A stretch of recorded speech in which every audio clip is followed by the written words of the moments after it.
What's going on, guys? How you guys feeling today? I'm excited, man. I'm so excited to make this video. And you guys already know it's your boy David coming back with another video. Today, we're about to eat in this video. We're gonna talk about how to be set free from lust and lustful thoughts. Beat lust for good. You guys will be surprised how many people that's facing lust in the church. Number one way, or the first step how to beat lust is you must clean your house. Delete the apps. If you have magazines around or pictures around, friends that's talking about that stuff, if you truly wanna be set free from it, you can't have these around because you know your weakness already, you know what I'm saying? So you have to be honest with yourself and not have these things around. And stop watching the website. You gotta delete the website, you feel me?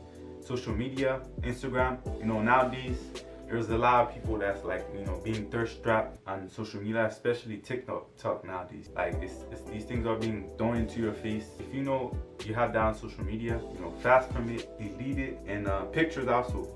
If you have pictures around, clear it from your gallery and everything, because you can't be free from the sin you love doing. You know what I'm saying? If you love doing it, then it's gonna be hard for you to be set free from it because you love it. God knows your heart. If you truly want to be set free, God will help you. Ephesians chapter 4 verse 22 say, "Put off your old self, which belongs to your former manner of life and is corrupt through deceitful desires." 2 Timothy chapter 2 verse 22. "So flee youthful passion and pursue righteousness, faith, love, and peace along with those who are called on the Lord from a pure heart." Number 2 is renew your mind. So like I said, number 1 is to clear the house. Number 2 is to renew your mind. What do I mean? Read your Bible. You gotta understand why you need to stop watching these things, why you need to stop masturbation. You gotta understand.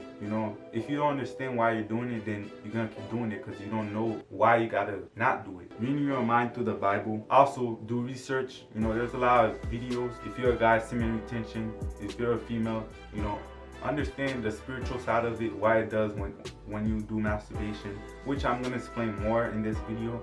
But what you do when you do these things, what it does, because the Bible says whoever sins sexually sins against their own body. So you gotta understand what that really means. Romans chapter 12 verse 2 say, "Do not be conformed up to this world, but transformed by renewal of your mind, that by testing you may discern what is the will of God, what is good and acceptable and perfect." So how you know the will of God is by renewing your mind, by knowing His word. Naturally, we're like sinful. By reading your Bible, you actually know what's like good to do or not to do, because the word of God is the only way to know that He's holy. 1 Corinthians chapter 16 verse 18 says, "Flee from sexual immorality. All other sins a person commits are outside of the body, but whoever sins sexually sins against their own body." Understand why you shouldn't do it. Understand why is the Bible saying whoever sins against their own body. Why is it saying that? You gotta understand that. It says all other sins a person commits are outside of the body, like lying, stealing. That's outside. It doesn't affect you like your body, but it's still a sin though. There's punishment for it. But whoever sins sexually sins against their own body. Y'all gotta understand that. You know what I'm saying? If you understand,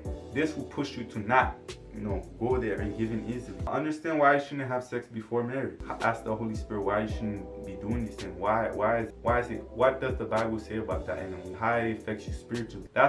You guys gotta understand. You know what I'm saying? But number 3 is repent. Peter said to them, "Repent and be baptized, every one of you, in the name of Jesus Christ for the forgiveness of your sins, and you receive the gift of the Holy Spirit." You can't overcome sin by yourself. You need God by your side. So you must repent, renewing your mind, baptism of the Holy Spirit. First, you gotta repent, which means turn away from your old self and turn to Christ. Because whoever meaning Christ is a new creation. All things have passed away. You know what I'm saying? Whoever the person was before, he's not anymore. But you gotta be baptized and filled with the Holy Spirit. This will for sure help you because you have God, you have the Holy Spirit. So this can help you overcome sin. Number 4 is to submit yourself to God. James chapter 4 verse 7 says, "Submit yourself then to God. Resist the devil and he will flee from you." So when you have the Holy Spirit and you have God, that don't mean temptation is not gonna come. That don't mean the battle is over. It is. You're not a slave to sin anymore. Sin don't have power over you anymore, because you have the one who overcomes sin on the cross, Jesus Christ in you. That's why you need to be filled with the Holy Spirit. How do you submit yourself to God? Is by prayer, fasting, worship, get in prayer. If you're doing all these things and you're still struggling with sexual thoughts and Oppress stops. If it's oppressing you strong and you can't control it. 5, the last one, is to confess and go and get delivered. How is that? Repent. You gotta repent, which you did. Renounce these things, which you break the legal rights of this. You renounce the spirit you're dealing with, which is lust, and to command it to go out. It's a spirit of lust. When you oppress, you have oppressive thought that you can't control. It's a spirit. This you gotta come and say it's a spirit. You gotta be honest with yourself and say it's a spirit. And the Bible says submit yourself to God. So to be able to submit yourself to God, you have to be humble and not say, oh, I don't have it, I don't have it.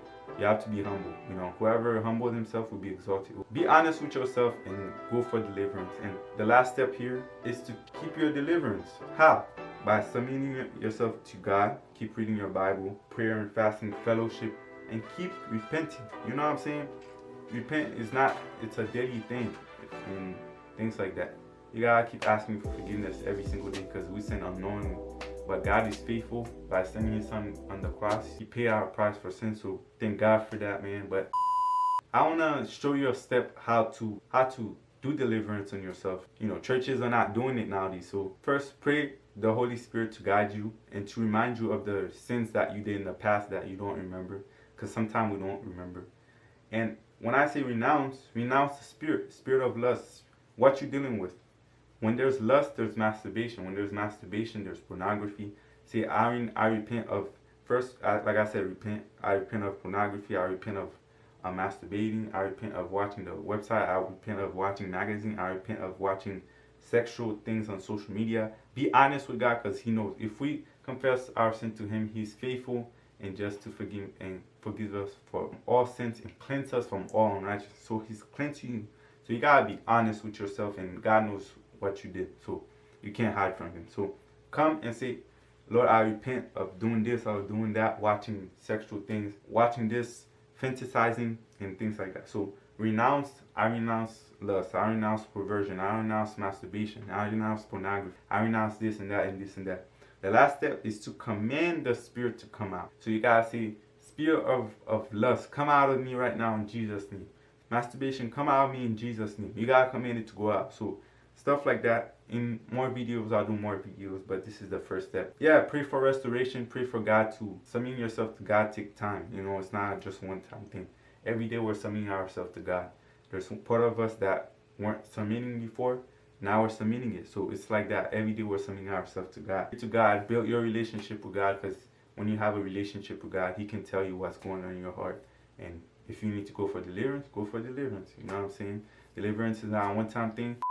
I pray this message help you. If you're new, subscribe, comment, let me know what you think about this video. And it's your boy David. God bless you guys. I love you guys. Amen. God bless. Peace.